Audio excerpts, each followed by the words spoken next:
Hey guys, for our first read aloud, we are going to do Sweet Tooth by Margie Palatini. She's given us special permission to read aloud right now, and this is one of my favorites. I hope it's one of yours too, because I read it, I think, back in January. But it's awfully fun to read aloud. I hope you'll enjoy listening to it. Sweet Tooth by Margie Palatini. This is Stuart, your typical average everyday kid, except for one thing. Hey, our ear! Ah, yes. There it is, all right. The molar in the back. You're probably saying, a tooth? What's the big deal about a tooth? And ordinarily, you would be right. But that is no ordinary tooth. This is Stuart's sweet tooth when nagging, annoying, demanding, blah, blah, blah. Enough with the yakking. I need a candy bar now. Very loud, sweet tooth. Does it have that gooey stuff in the middle? Because it's got to have that gooey stuff in the middle. There, said Stuart through a smeared kisser and a gulp. Satisfied? Ah, sweet. Yes, a tooth that wants what it wants when it wants it and lets everybody know it. Take, for example, 2 years ago at Cousin Charlotte's wedding. Stuart was on his best behavior. His shoes were shined, bow tie straight. Hands were spotless. Grandfather had just lifted his glass to toast the bride and groom when... I'm falling asleep here. Come on, move it along, Gramps. Cut the cake. Time to cut the cake. I want the end hunk with all the icing. I don't know him, uttered Mother through a gritted smile. Well, he doesn't belong to me, said Dad under his breath. Who is that boy? Muttered Grandmother. Stuart wiped the pink rose from his lips. It's the sweet tooth. It was not a pretty picture. The tooth was no better behaved in school. Stuart had enough detention slips to wallpaper his room. Why, just 2 weeks ago, who can tell me the capital of North Dakota? Asked Mrs. Finnegan in geography class. Jelly beans, said a muffled voice from the back of the room. Did you say something, Stuart? Asked Miss Finnegan. Licorice. Stuart, I'm afraid I can't hear your answer, said Mrs. Finnegan. Lollipops. You're going to have to speak up, Stuart. Hey, I'm dying here for a couple of chocolate peanut butter cups, okay? Detention slip number 432. But I'm telling you, it's not me, said Stuart as he was led away to the principal's office. It's the tooth. The movies? You don't really want to go there, do you? Not with Stuart, anyway. Hey, would somebody please pass the yummy gummies already? Shh! Don't look at me, chewed Stuart. It's the tooth.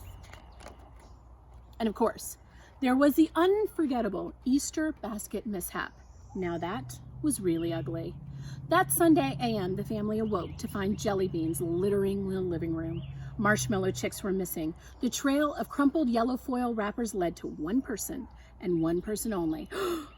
Oh, Stuart, cried a disappointed mother and dad. I can't look, whimpered his sister Allison, closing her eyes. Those chocolate bunnies never had a chance, moaned Stuart, rubbing his belly-aching stomach. It was the tooth. Hey, can we stop going down memory lane here and open up that bag of cookies? That's it. I've had enough, cried Stuart. Enough? I haven't even had one. No more cookies, shouted Stuart. No more candy, no more cake, no more nothing. That's no more anything, said the tooth. And who do you think you're kidding, kid? Bring on those chocolate chips. Stuart sighed. What choice did he have? He was a boy with one big sweet tooth. He tore open the bag. He grabbed 1, 2, 3, 4 cookies. He opened his mouth. Come to Papa, shouted the tooth. Stuart stopped. What are you waiting for, kid? Come on, cookie, cookie, cookie, cookie, cookie. Stuart dropped the cookies, but not in his mouth. It's over, tooth, said a suddenly determined Stuart. I'm cutting you off, starting right now. It's cold turkey. Cold turkey, yuck! I hate cold turkey, unless you add a little cranberry sauce. Didn't you hear me, tooth? Cried Stuart. I said it's over. From now on, there's nothing for you but, Stuart gulped. Healthy diet. Healthy? Oh, kid, say it ain't so. Say you don't mean it, wailed the tooth, but Stuart meant it all right. He meant every word. Yes, it was trying. Yes, it was difficult. Okay, it was darn near impossible, but Stuart stayed strong. For the tooth, it was a different story. Peas? You're giving me peas? Little dry green veggie marbles? Broccoli? You're feeding me a shrub? No, that's not going to do. Dessert. Where's the dessert? I'm begging you. When do we get to the good stuff? I can't hear you, said Stuart, putting down his fork and placing his hands over his ears. Strong. He stayed strong. Just one teensy chocolate-covered peanut before hitting the sack. How about it? A nosh, a nibble, a breath meant something. Forget it, said Stuart, turning off the light. Strong, strong. Come on, what do you say? One spoonful of sugar, urged the tooth as Stuart ate his cereal. Stuart shook his head.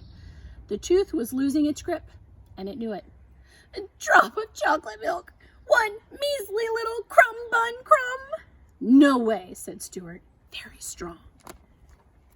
Hey, watch that toothbrush, shouted the tooth. Keep that tongue of yours on the other side of your mouth, trying to wiggle me out of here, are you, huh?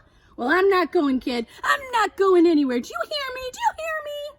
Stuart brushed, flossed, gargled. Moaned the tooth weakly. He's not hearing me. I'll get you for this, kid. Stuart smiled. He was winning.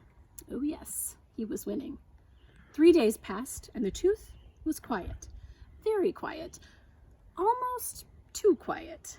But Stuart wasn't thinking tooth. He was thinking baseball. It was the biggest game of the season, bottom of the ninth. Stuart was at the plate. Runners were on second and third, 2 outs, 2 strikes. The crowd was on their feet. The game was on the line. Stuart's team was down by 1 run. The pitcher went into his windup. There was a hush from the stands. A big, fat fastball was heading for the plate. It was all up to Stuart, and then, boy, could I go for a hunk of bubblegum right now. Swing, swish. Strike 3, yelled the umpire. You're out. Gotcha, said the tooth. Now go get me some goodies. I'll get you goodies, mumbled Stuart, dropping the bat. And home he marched. Into the kitchen, straight for the refrigerator. He yanked open the door, rustled through the vegetable bin. He flung lettuce, he tossed tomatoes, he hurled a head of cauliflower, and then he pulled it out. A carrot. That's right, a carrot. It's over for you, tooth, announced Stuart defiantly, lifting the carrot above his head. What are you going to do with that? Asked his wide-eyed sister. And Stuart grinned. He opened his mouth wide, very wide. Kid, no, not the carrot, not the carrot. Yes, the carrot, shouted Stuart. No, kid, no. Allison covered her eyes. Am I too young to be watching this? Closer, closer, closer, and then crunch. Ah, so long, sweet world. What a way to go, done in by an orange veggie. Stuart rubbed his jaw. He stared at the carrot and the tooth. It was over. What's going to happen to it? Asked Allison as she followed her brother upstairs to the bedroom. Stuart placed the molar under his pillow, and then he looked at his sister. Who knows, he said with a big smile. That's the tooth fairy's problem now. Wah, wah, wah, cried the baby teeth. Woof, yelped the canine. Please be quiet, said the wisdom tooth. I'm trying to read. Pipe down, wise guy. What does a sweet tooth have to do to get an ice cream sundae around here without fudge? Throw some sprinkles on it while you're at it. The tooth fairy sighed. Rotten teeth. The end. Gotta love Sweet Tooth and Margie Palatini. All right, another book soon to follow. Love you guys. Miss you. Bye.